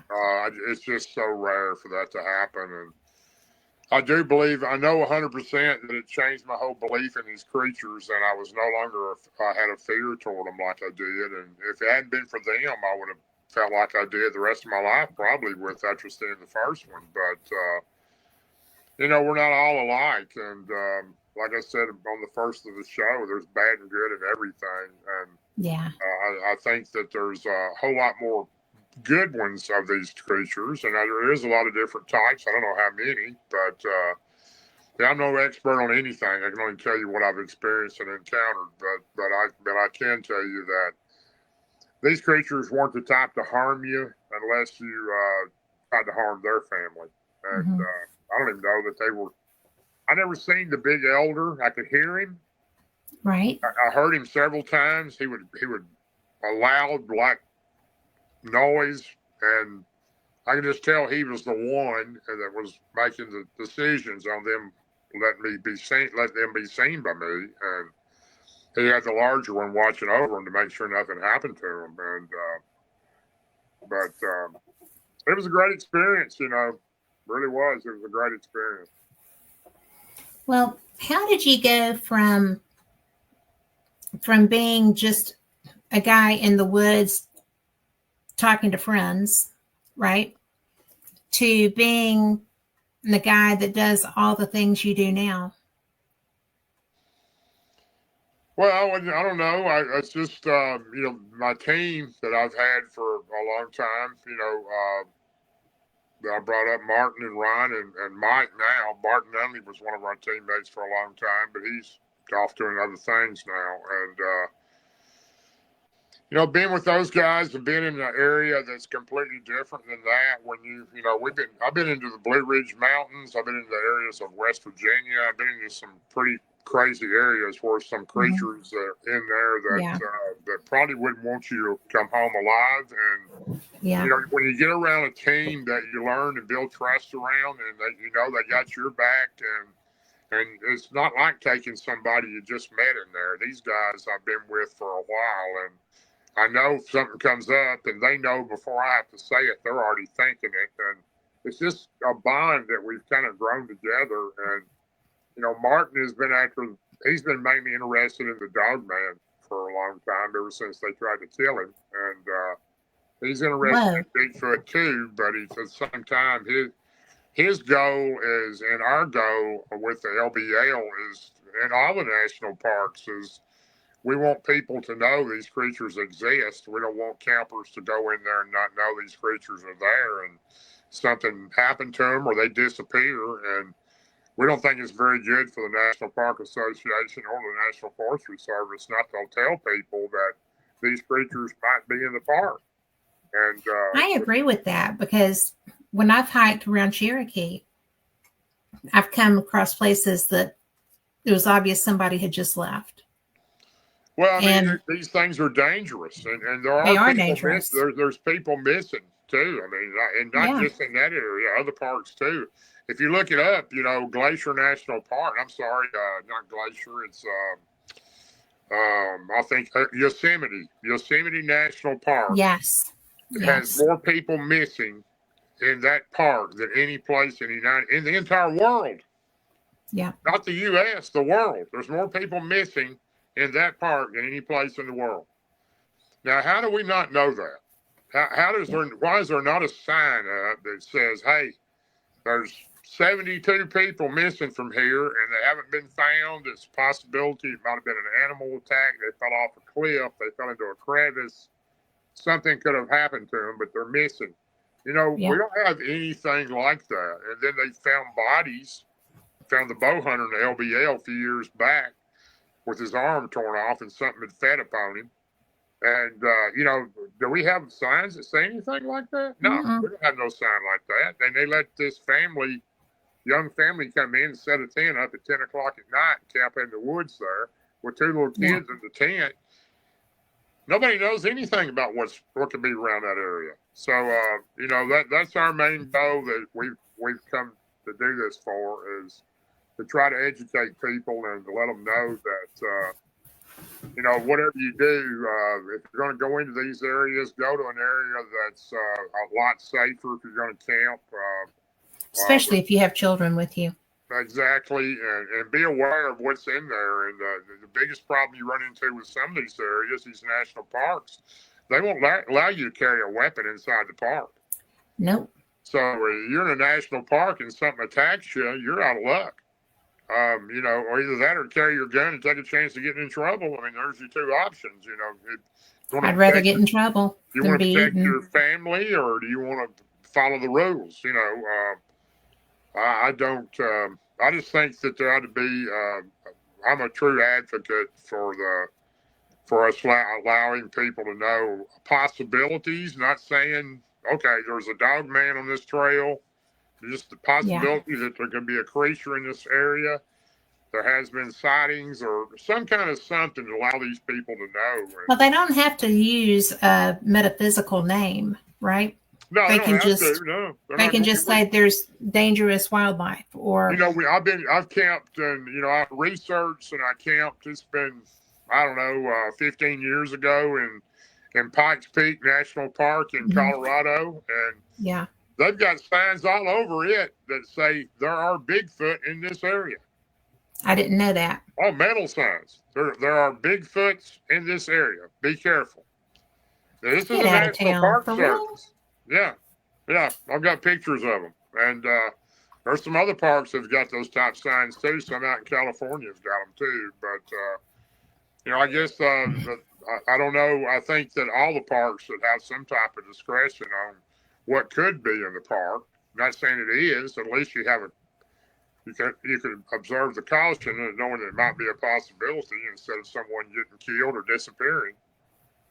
Well, you know, you need a fighting chance. You know, you need to be making good decisions based on the information that you're given.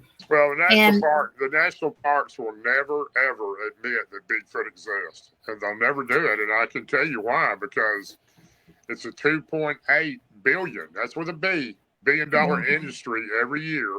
2.8 billion a year in tourist dollars coming in and out of all these national parks, and that's not including the forestry services area. This is just the national parks. They're not going to go put a sign up if they can help it and tell people that something could be happening and tap into a minus on that revenue. So, unfortunately, the dollar speaks in everything we do. It does. But, you know, it's really interesting to me because all of a sudden, now we go to Cherokee. My husband's a poker player.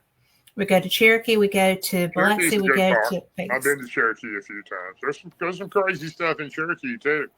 There is. And what I find funny is that in the last year, and you've probably noticed this, too, because it's more relevant to what you do, but it's like all these Appalachian lore is coming out, right?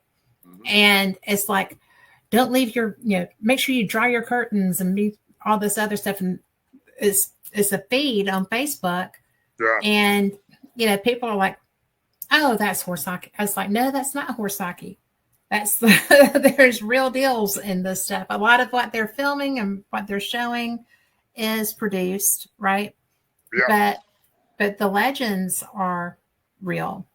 And well, you know, when I was growing up, we were taught, and when I was growing up as a kid, we were made to believe by our parents and even our grandparents that monsters didn't exist. They were myth and folklore. And when you find out that they do exist. It Yes. really changes your mind and makes you think. And your average person that's riding down the road, 40-hour-a-week guy that's trying to take care of his family, him and his wife working, and they don't think anything about this kind of stuff. They don't have time to Mm-mm. think about it. And, they have no idea what's in the woods. They have no idea Yeah. whatsoever. And all these things aren't just deep in the forest. They're close by towns and cities No, they too. are. Yeah. They are. Yeah. I'm getting There's a calls. How many calls I got from an area? A lady kept calling me. Man, I'm watching this creature at 2:30 in the morning. I'm sitting on my deck smoking a cigarette across the road from it. I'm watching this creature go behind the restaurant across the street from me, open the dumpster, and get out a bag of trash and walk off into the woods with it. yeah. And I went up there 3 times. She kept calling me. You got to come see it. I said, I believe you, ma'am. I just don't have time to get up there. And oh, you Yeah. got to come. You got to come and see it. I want you to come see it. So I finally went up there. Didn't see anything. And then I went back again, and I did see it. So it was a Bigfoot.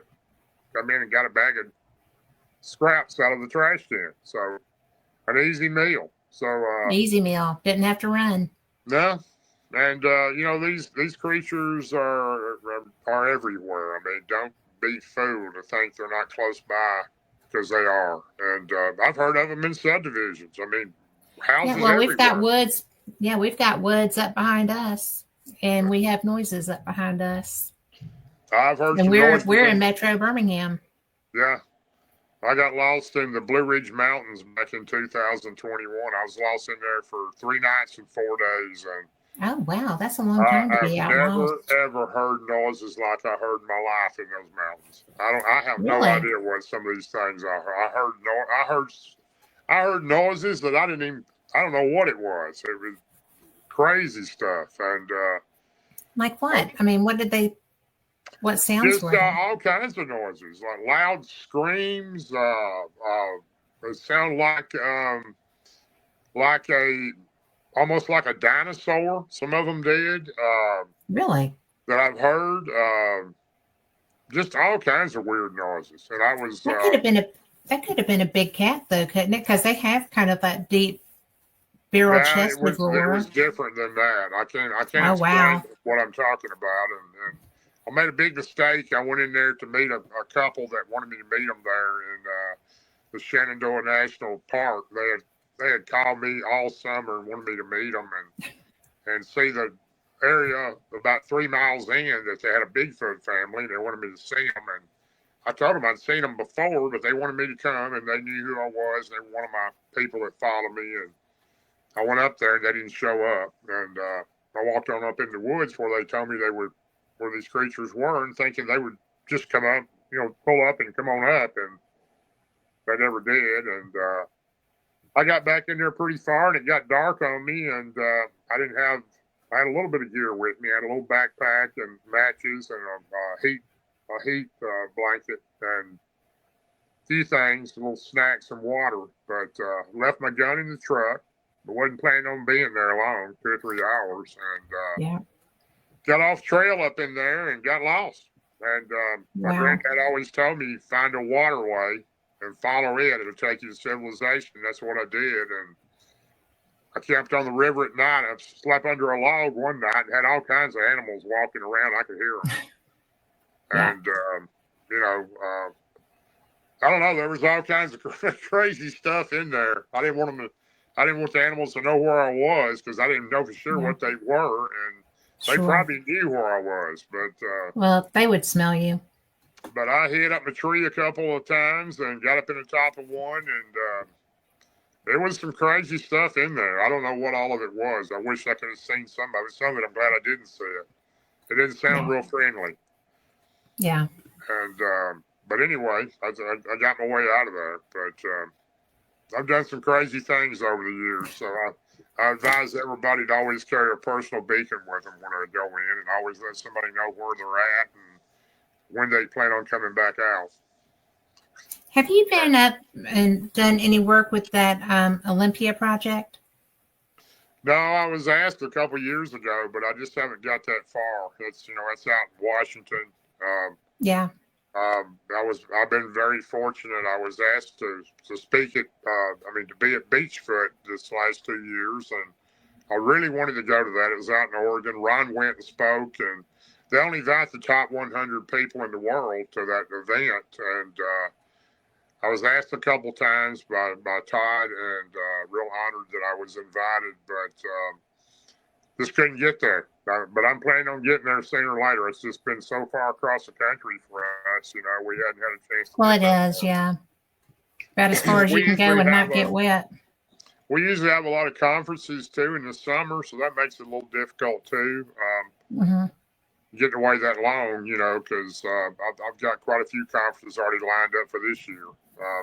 We've got our first one coming up in the 6th or 7th, I believe, of February in Cadiz, Kentucky. So Martin Groves and I will be there, and Steve Causey and quite a few other people in the Bigfoot world will be on. There's a radio show there that's going to do a special there in a distillery in Cadiz, Kentucky. So,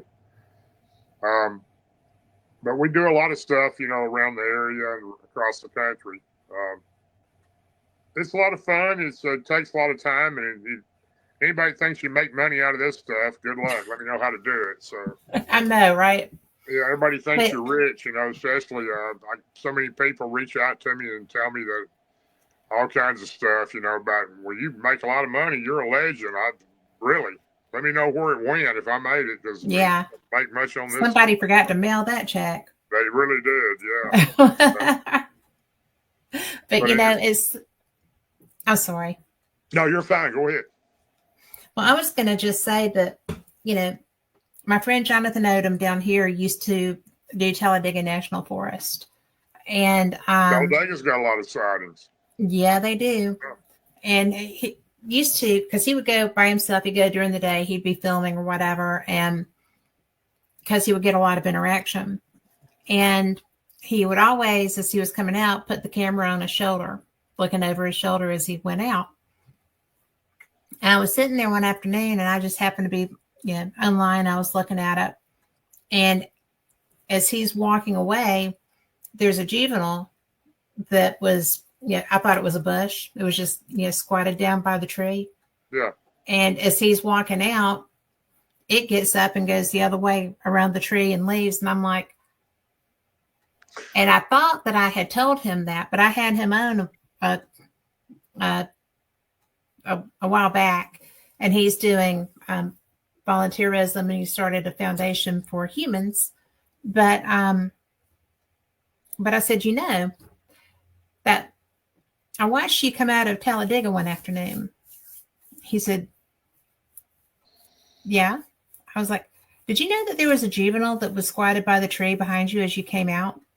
And there was nothing between you and it on that trail as you were leaving, and it got up and turned around and walked away behind the tree on its own trail. And he was like, really? I thought I told you that. I'm sorry. But it's probably still on your Facebook if you go look at it. But it was so funny because there's so many people that do this. I have a lot of friends who do this. And I'm a great big sissy girl. I do not, my idea of roughing it is in the lobby of the Holiday Inn. That's okay. Yeah. I'd be honest with you. And I'm not by any means a male chauvinist, but I won't hardly take a woman in the woods because I know what these creatures are capable of. And I also know that they like women. So, especially one that's on that time of month, you don't want them in the woods at all. So, I've got friends that have been terrified by these things, by just that happening. And it's really kind of dangerous to take a woman in the woods, I think. But well, I think that when you get to a certain point, that a lot of that danger lessens. And I think that they recognize also age, because I would not put up any pheromones that would get somebody riled up. I understand what you're saying, but I've had older women but I wouldn't do it. I've had older women they were attracted to too, and I know that because they've contacted me. And Yeah. They just seem, just to give you an idea, the female Bigfoot, Sasquatch, forest people, whatever you call them, and I do think there's different types, and I think they're I different do. type of them, but the females are more friendly with me. They always have been. I don't know why that is, but they always have been. The female have been more friendly. The same thing with the male Bigfoot is more friendly with the human woman, and maybe it's just nature. I don't know, but Could be. I know that Well, that's the case that there's it is. with humans, there's an interesting dynamic along those same lines, though, because I tend to get along. I grew up with boys, right? Yep. And I tend to get along really well with men because, we had three girls in our neighborhood. And if you have three girls, there's always one, somebody's always odd man out. Yeah. So we all had our I turn being understand odd that. man out. Yeah, I understand So, that. Yeah. so we hung out with the guys when it was our turn. But it was so interesting because I interviewed this young woman. She was actually the Olympic group's Bigfoot Researcher of the Year. Shelby, I can't remember her name. I hate when I do that. But when I talked to her husband had fixed a rig up for her where she was on top of a van. And she was in, what forest is that up there? Olympic? Yeah, Olympic National Forest, yeah. And she was working up there. She's from Texas. And I was just like, do you feel safe when you're out there? She's like, well, I'm off the ground now. And I said, but it's a tent. You're a woman, you're out there, it's a tent.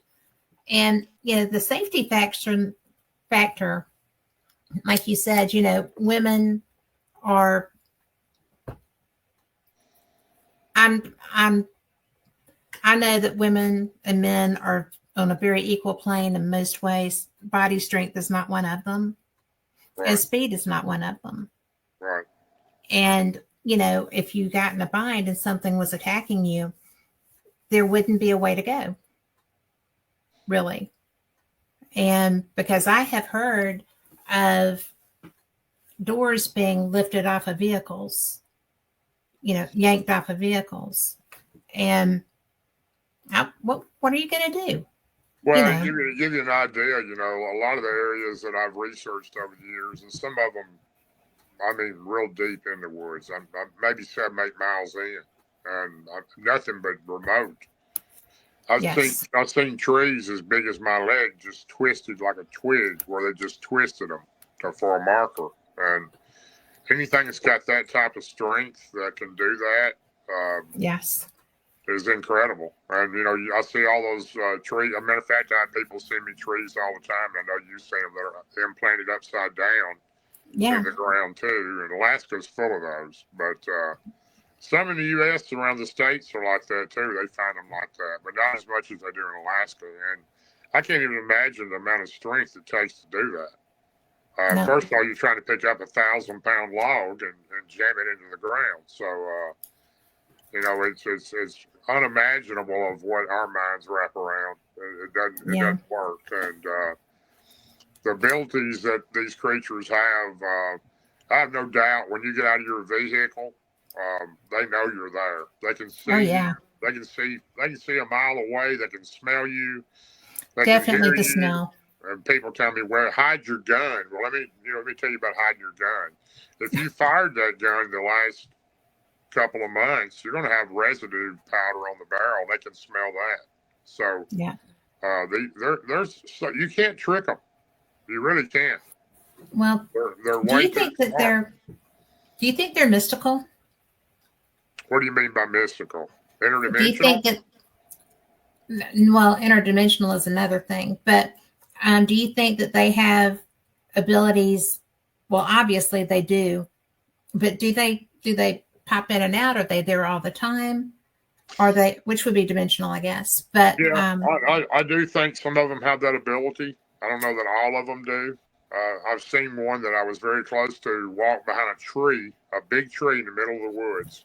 And, okay, It walked behind the tree. There was no brush, nothing else around it. This was just a tree in the middle of nowhere by itself, and it never came out, and it never Mhm. went anywhere because I would have seen it. There was no way it could have went anywhere. So Ron Moorhead, he has a book called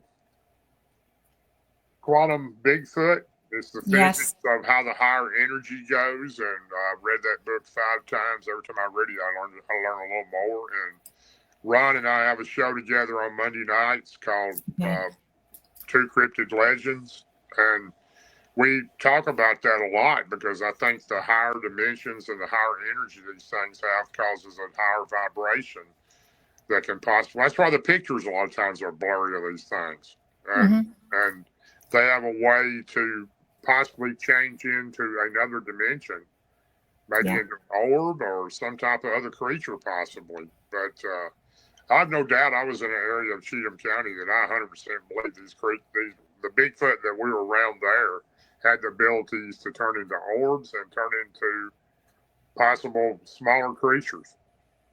Um, Well, that's 'Cause cool. it was just too weird to the things I experienced there for them not to know. It was just strange. It would take a while to tell that story, but it was very weird how that happened. And that's the same area when I got run out of there by so many orbs coming at, just flying all around us. I just had to Oh quit my going. gosh. I had to quit going in there a while. Me and Billy Howell, and I went to my house and I said I'm gonna take a break for a couple of weeks. That place is getting too crazy for me, and that's when the Bigfoot started attacking my house. Oh my gosh. And I'd never done anything to cause them to do that, but I had 2 or 3 rogue Bigfoot that went on in my house for about 2.5 months. And Wow. I had a horse that was a full-blooded stallion, and nobody could touch him but me. The farrier would come, he couldn't touch him. Nobody in my family, my daughter couldn't even touch him, and she's good with horses. And I went out one morning, my horse is, he'll walk up to me, but nobody else, and he was standing there with his hair braided. Get out. I'm not lying, no, sure did. I called the sheriff's department and told them to come out and check it out. All the tracks that were around the stable where these creatures were coming in, scaring my horses to death. And And they somehow, braided his mane. well, yeah, they braided all his hair on his mane, and nobody else could have done it. And those creatures have the ability. Yeah, it's probably kind of like when I've been zapped twice by Bigfoot, and I've been zapped once by a dog man, and a zapping or infrasound, whatever you want to call it. Your Yeah. legs go numb, you can't hardly walk, you can't hardly move, Yeah. and your stomach is upset, and you got a headache. And that's the way it is with Bigfoot. Dogman's the same way, except you have your chest feels like somebody's standing on it Yeah. instead of a stomach issue. And maybe that's how they do the horse. They freeze him where he can't move, and that's all I can figure. But I couldn't believe that anything could braid this horse's mane, but it did. That's amazing. And so very cool. Well, But it's almost a little frightening if you think about it, because anything that has that type of power and ability, if it can do that to a 1,500-pound horse, what can it do to a 250-pound man like me? So yeah. it's pretty amazing that the abilities these creatures have. I never get, every time I hear something different about them, it just amazes me, some of the things they're able to do. And Well, for somebody that doesn't like getting exposed to these things, I love the topic. And I've talked to some other interesting guests about this too. But I have had the best time with you. But we have a question that just came into chat a minute ago, yeah, sure. and I want to go to it. And hey, Sue, it's good to see you. But have you ever recorded audio of their speech? It would be interesting to compare to the recordings made by others. And Sue, it's good to see you here. But have you ever recorded? No, I haven't. And the ones on the river are the only ones. Now, I've heard the other ones make noises and, make vocals. But the ones on the river would do that on occasion, but I never recorded any of it. Back in that time, that was in, you know, early 2004 was the last time that I was around those creatures, and Yeah. I never took any type of device in there and did that. No, but of course, Ron Moorhead, my best friend and my partner on our radio podcast show, he's got the Sierra Sounds. I don't think you'll hear anything better than those. So, Oh, cool. are you familiar with the Sierra Sounds? I am not. You've got to hear the Sierra Sounds. If you want to hear some real vocals, he's the man who was there at the camp in the Sierra Nevada mountains in their hunting party in 1971, and these creatures were scaring them to death. They actually built a fort around a tree to keep them from coming in on them, and they were really loud and big. And yeah, look up the Sierra Sounds. I've got a copy of it right behind me here, but of course there's no way to play it. But yeah, it's called Ron Moorhead, the Sierra Sounds. If you're a member of my group, I got it posted in our group. You can listen to it in there. But I'm pretty sure I'm a member of your group because that's how I found you. Yeah, because Ron is also one of my admin. Him and Martin are. But Sierra Sounds is the most well-known vocals in the world of Sasquatch talking and speaking, and it's been examined by so many different people to try to debunk it, and nobody could ever figure out how in the world that it could have been done by nothing but these type creatures. So, well, I'll tell you, I was up in Zion National Park just for a day last summer, and just up there, there's no way anybody could get through every place there. It's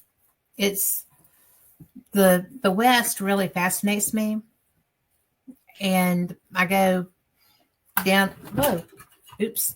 I go down to the like I went down toward Area 51, and I was so shocked that there's such a amazing greenscape just in the middle of a desert. That's not. Is that out in Nevada? It is Nevada, yeah. Well, actually, Zion, I think you go into the next state because I didn't drive that one. But sometimes I rent a car and sometimes I just take tours.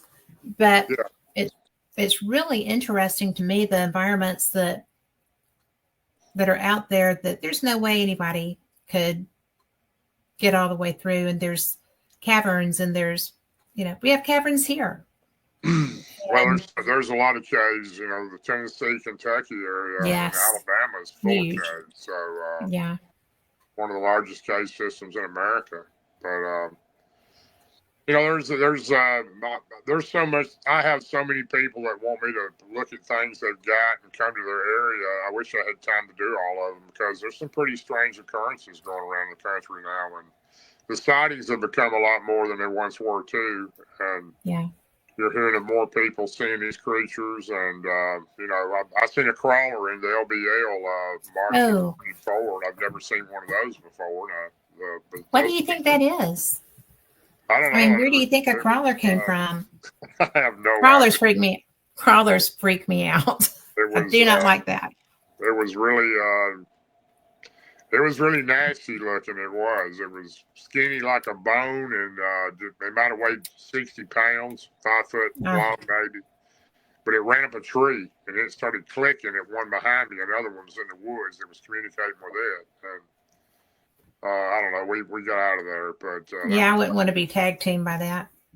They were afraid that they were trying to surround us, but that's the first time I'd ever seen one of those. So there's a lot more. That was your first time? I've seen a crawler, yes. Yeah. Wow. Never seen one. I've heard of them and had people send me pictures, but I've never seen one in person. So I've seen a lot of Bigfoot and 4 dog men, but I've never seen a crawler before. I don't think I would want that opportunity. So, well, I think we were actually looking for it. It just happened to be on the trail we were on. And that's why I don't go by myself on trails. So, especially at nighttime, and especially in LBL. Well, I would not. A run into anything. I would not be out by myself. I am a great big, I'm not a scaredy cat, but I have a really healthy respect for not just what would be anomalous out there, but for just the wildlife that's natural, that's known. I think you probably you would get along real well with my lady. She won't go in the woods for anything. So well, I'll go in, but I'm going to be. She'd rather be watching a movie back at the room instead of going into the woods. Well, now I have done that, but I would go and investigate, but I would go armed. I would not be unarmed, and I would